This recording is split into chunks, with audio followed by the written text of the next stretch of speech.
अस्सलाम वालेकुम, मैं इमदाद Soomro. Chief justice of Pakistan ने पीछे हटने का पैगाम दे दिया है। 14 मई को इंतखाबात तकरीबन नहीं हो रहे, मगर इंतखाबात कब होंगे ये फैसला होना अभी बाकी है।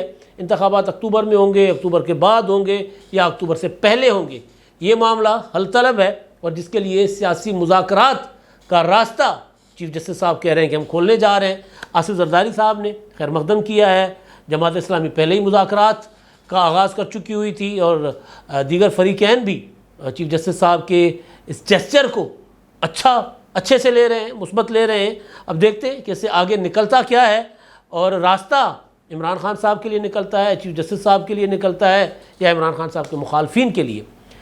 चीफ जस्टिस साहब ने ख़त भी लिखा है पार्लियामेंट को और वो ख़त एक जेस्चर है पार्लियामेंट के लिए और सदर आरिफ अलवी साहब ने भी वापस भेज दिया कानून पार्लियामेंट को। वो जो कानून चीफ जस्टिस के अख्तियारात के मुतालिक था, अपना अज़-खुद नोटिस के अख्तियारात और बेंच की तश्कील के अख्तियारात, उस अख्तियारात पर जो कानून बना था वो कल से नाफिज हो जाएगा और उस पर अमल होता है नहीं होता। सुप्रीम कोर्ट का फ़ैसला है कि जब तक हतमी फ़ैसला नहीं होता, वो जो पिटीशन दायर की गई थी सुप्रीम कोर्ट में, जब तक उस पर हतमी फ़ैसला नहीं होता तब तक उस कानून पर अमल नहीं होगा। लेकिन ज़ाहिर कानून बन चुका हुआ है और दूसरी बार सदर साहब को गया और सदर साहब ज़्यादा से ज़्यादा कल तक यानी 20 अप्रैल तक उस कानून को अपने पास रख सकते थे और उसके बाद वापस भेज भी देते, दस्तखत कर भी देते, तो भी दोनों सूरतों में यानी एतराज़ लगा देते, मुस्तरद कर देते या मंजूर कर लेते। हर सूरत में वो कानून जो है बन चुका हो, नाफिज़ुल अमल हो चुका। अब उसके ऊपर अमल दरामद सुप्रीम कोर्ट के फ़ैसले से मशरूत है, तो अब उसके लिए चीफ जस्टिस साहब ने ख़त भी लिखा है स्पीकर कौमी असम्बली को। और इस ख़त के दो जो है वो चीज़, एक तो मैसेज है सीधा सीधा कि चीफ जस्टिस साहब जो पोजीशन लेकर खड़े हुए थे पार्लियामेंट के सामने, उन्होंने ख़त लिख कर जेस्चर दिया है, जो होता है ना सुलह का पैगाम, ख़त लिख कर भेजा है। और ख़त उन्होंने लिखा है काफ़ी दिनों के बाद, जिस वाक़े के लिए चीफ जस्टिस साहब को पार्लियामेंट ने बुलाया था 10 अप्रैल को आइन की गोल्डन जुबली के लिए। तो चीफ साहब गोल्डन जुबली के लिए तो नहीं गए थे, काजी फ़ायसा साहब गए थे। तो काजी फ़ायसा साहब पर तो तरह तरह के जो है फ़िक्रे कसे गए, उनकी तो ट्रोलिंग करवाई गई।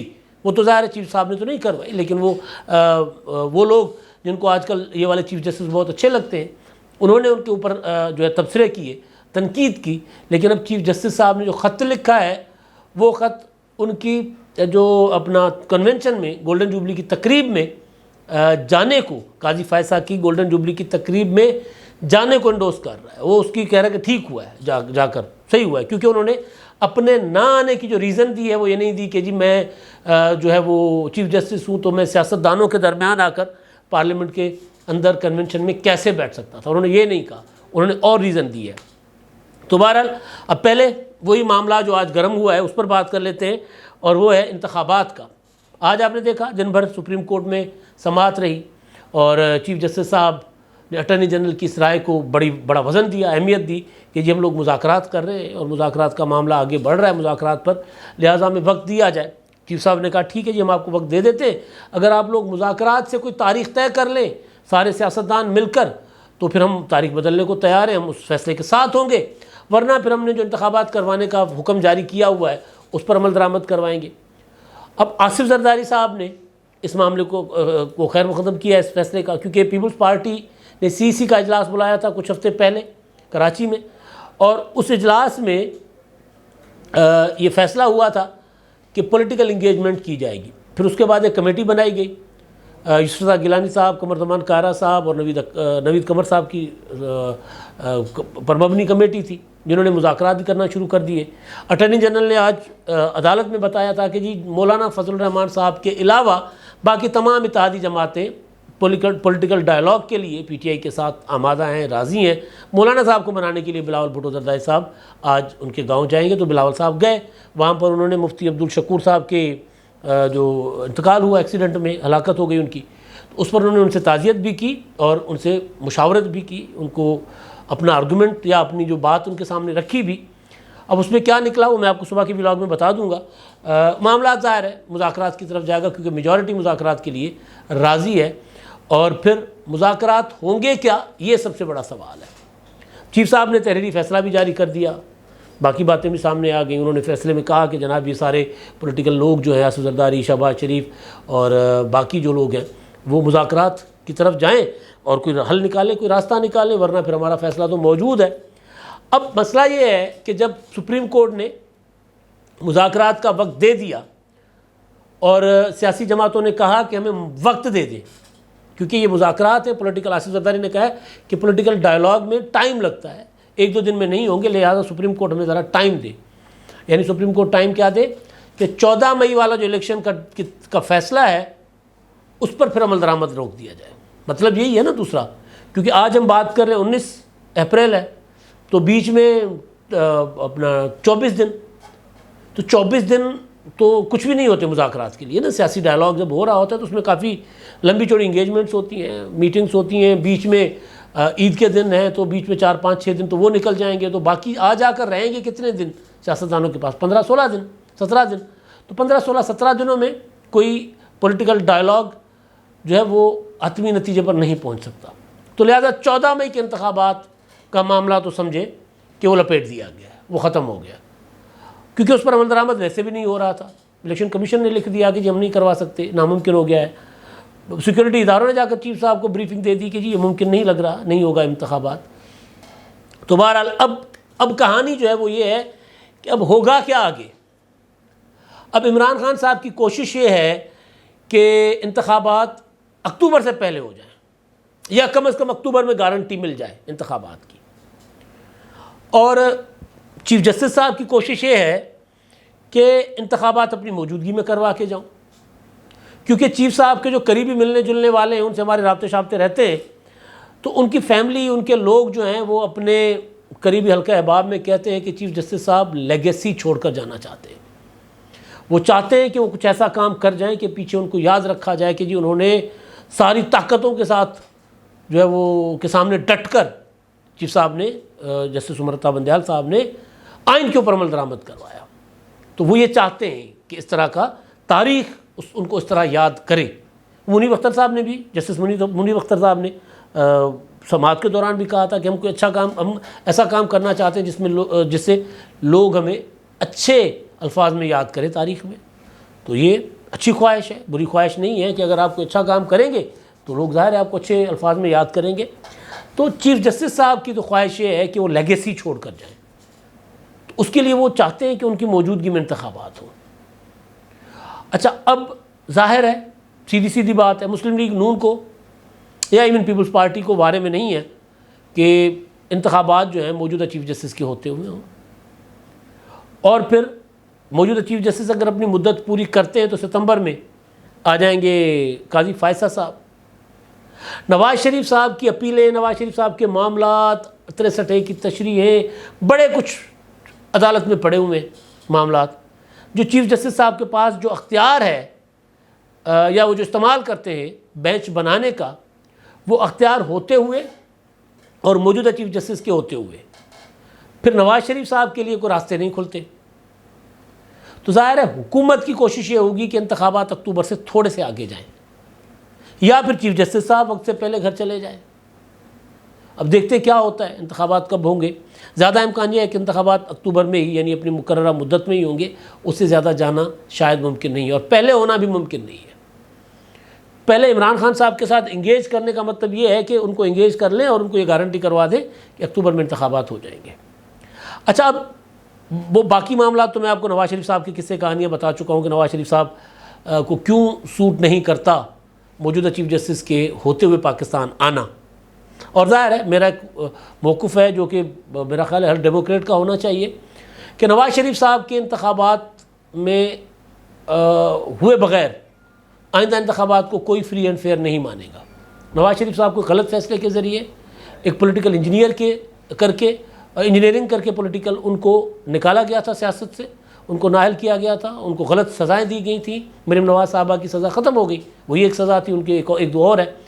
तो मियाँ साहब जब तक पाकिस्तान वापस आकर इंतखाबात नहीं लड़ते, सामने बेशक इमरान खान खड़े हुए था मैदान में, तब तक इंतखाबात को कोई इंतखाबात नहीं मानेगा। हाँ, नवाज़ शरीफ साहब इंतखाबात लड़ रहे हैं, वो अपना इलेक्शन कैंपेन जो है वो फ्रीली चला रहे हैं, तो फिर तो जो इंतखाबात होंगे उसको माना भी जाएगा, तस्लीम भी किया जाएगा। बेशक इमरान खान साहब इसी तरह रहे, इमरान खान साहब को नाअहल करना कोई अच्छी रिवायत नहीं होगी, लेकिन बहरहाल वो इमरान खान साहब के कई मामला गड़बड़ भी हैं। तो असल चीज़ ये है कि फिर इंतखाबात तभी माने जाएंगे। तो एक तो सूरत था, एक तो ये मामला था। अब दूसरा मामला जो है वो ख़त लिखा है चीफ इलेक्शन कमिश्नर अपना चीफ जस्टिस साहब ने कौमी असम्बली के अपने जो है स्पीकर साहब उनको, उन्होंने ख़त लिखा है कि जनाब आपका दावतनामा मिला था 10 अप्रैल की तकरीब के लिए गोल्डन जुबली की, मैं शिरकत ना कर सका और अपनी मसरूफियात, अदालती मसरूफियात की वजह से मैं हासिल ना हो सका। उन्होंने ये नहीं कहा जो मैंने पहले कहा था ना, कि उन्होंने ये नहीं कहा कि जी यहाँ सियासतदान थे तो इस वजह से मुझे मायूब लगा आना। दूसरा ये कहते हैं कि पार्लियामेंट को रियासत में कवानीन वज़े करने का अख्तियार और अहम जिम्मेदारी तकवीज़ करता है। आईन पाकिस्तान के तहत हमारे कवानीन हमारे सियासी, समाजी और मुआशी अहदाफ को पूरा करने के हवाले से हमारी किस्मत का फ़ैसला करते हैं। उन्होंने कहा कि जी मैं नेक ख्वाहिशात का इज़हार करता हूँ और करता हूँ कि पार्लियामान ऐसे अच्छे कवानीन तश्कील दे जो आईन पाकिस्तान के आला मयार पर पूरे उतरें, और मैं इस ख्वाहिश का भी इज़हार करता हूँ कि ये कवानीन आइन के मुताबिक कौम की तरक्की, खुशहाली और अमन में रहनुमाई भी करेंगे। अब ये जो चीज़ है, ये चीज़ यानी बिल्कुल उसी दिन उन्होंने ख़त लिखा है जिस दिन सदर मुमलिकत ने पार्लियामेंट का बनाया हुआ जो कानून था जिसमें चीफ जस्टिस के अख्तियार के ऊपर जो सवाल उठाए गए थे, और ये तो काजी फ़ायसा साहब ने भी, बल्कि ख़त से मुझे याद है कि काजी फ़ायसा साहब ने आज एक तकरीब से भी किसी यूनिवर्सिटी में ख़िताब भी किया था वहदत आइन, वहदत की अलामत, आइन पाकिस्तान कौमी वहदत की अलामत के मौजू से। उसमें उन्होंने सवालों के जवाब भी दिए थे। उसमें उन्होंने कहा, वाज़े अल्फाज में कहा काजी साहब ने कि जो अख्तियार है अस खुद नोटिस का 184(3) का, ये अख्तियार सुप्रीम कोर्ट का अख्तियार है, चीफ जस्टिस का फ़र्द वाहिद का अख्तियार नहीं। वो कहते मेरे कुछ दोस्त, ज़ाहिर चीफ जस्टिस और उनके साथी, वो ये समझते हैं कि अख्तियार चीफ जस्टिस का है, लेकिन मैं ये समझता हूँ कि अख्तियार सुप्रीम कोर्ट का है। दूसरी उन्होंने बड़ी इंपॉर्टेंट चीज़ की, उन्होंने कहा कि ये फ़ैसला अक़लियत का हो या अक्सरियत का, एक जज का फ़ैसला हो या अक्सरियत जज का फ़ैसला हो, फ़ैसला अगर गलत होता है तो तारीख़ में गलत कहलाता है। उन्होंने फिर अपना जस्टिस मुनीर के फ़ैसले का हवाला दिया, और फिर हर एक फ़ैसले का जिन फ़ैसलों में हमारी सुप्रीम कोर्ट ने आमरों का साथ दिया था, हर फैसले का अक्सरियत का फ़ैसला था लेकिन गलत था, तो गलत फ़ैसला तो गलत होता है। तो बहरहाल तो काजी फ़ायसा साहब आए थे इसमें ऐवान में कह रहा हूँ, कन्वेंशन में, तो उनके ऊपर तनकीद हुई थी।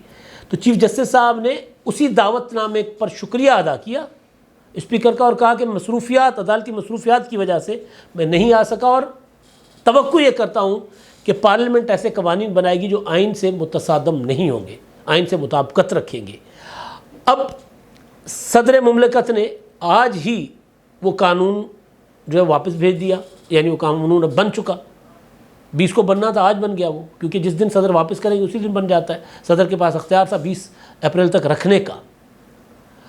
तो अब ये पैगाम कि सुप्रीम कोर्ट ऑफ पाकिस्तान ने, चीफ जस्टिस साहब ने, उनकी सरबराही में मेरा ख्याल 8 रुकनी बेंच ने जो पार्लियामेंट का बनाया हुआ कानून था वो उस पर अमल दरामद रोक दिया था। चीफ जस्टिस के अख्तियारात का जो कानून था, प्रैक्टिस एंड प्रोसीजर एक्ट, उसमें जो तरमीम थी उसको उन्होंने रोक दिया था। जिस पार्लियामेंट का कि बनाए गए कानून को उन्होंने रोका, उसको उन्होंने चिट्ठी लिखी है। 2 वाक़यात है ना, एक वाक़या ये कि चीफ जस्टिस साहब ने कहा कि सियासतदान इंतखाबात के मामले में आपस में मुशावरत करके कोई रास्ता निकाले। दूसरा वाक़या ये है कि चीफ जस्टिस साहब ने पार्लियामेंट को ख़त लिखा है ताकि डेडलॉक जो है पार्लियामेंट के और सुप्रीम कोर्ट के, वैसे डेडलॉक कोई चीज़ ऐसी होनी तो नहीं चाहिए, लेकिन जो टकराव है, जो तसादुम है, जो तनाव है कि रोज़ाना पार्लियामेंट में खड़े होकर सियासतदान अपना चीफ जस्टिस साहब और उनके साथी जज साहबान के कंडक्ट पर बात कर रहे होते हैं। रोज़ाना ये तासुर जाता है कि पार्लियामेंट की हुदूद के अंदर सुप्रीम कोर्ट मुदाखलत कर रही है।